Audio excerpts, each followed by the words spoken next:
Erica, I know you're busy. Thank you very much for the update there. Boy, this is a question that can be answered in very different ways. What does it mean to be wealthy?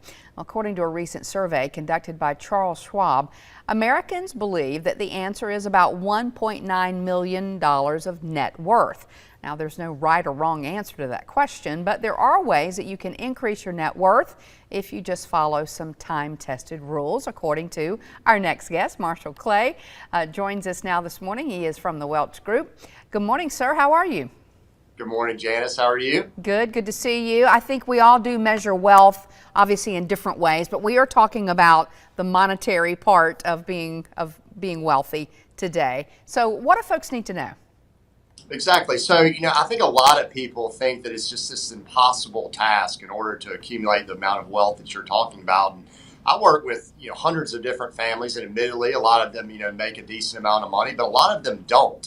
And so I think the things that we're going to talk about today are just some simple behaviors that all of us can display in order to accumulate a massive amount of wealth. And, it all starts with living beneath our means. And I think that's, it's an old cliche, but everything starts with that, right? I mean, if you make $50,000, if you spend $50,000, it's going to be hard for you to accumulate a whole lot of wealth. And so, living beneath your means and leaving a little bit of money left over to save is very, very important. And I tell people, look, save as early as you can and as often as you can, because that's going to allow you to allow your money to really work for you, right? And so then, the last piece of the puzzle is obviously investing with a purpose and investing with discipline. And if you can do that, grounded in some very fundamental rules, you'll be well on your way to getting to that $1.9 million or whatever your goal is. Yeah, there are a few things that can make people more unhappy and uncomfortable than living beyond their means and the problems that can create.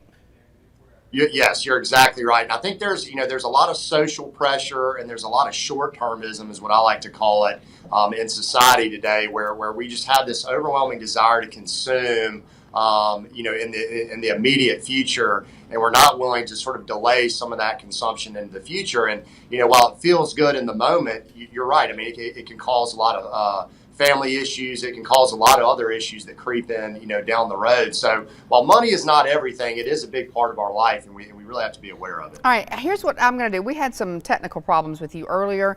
We need to revisit this because we're out of time now. And I know there are more things that our viewers need to know. So we're going to revisit this again with you. But thank you. That's a good start, though. Marshall Clay. Absolutely. Yes. All right, thank you very much. All right, still to come, how video games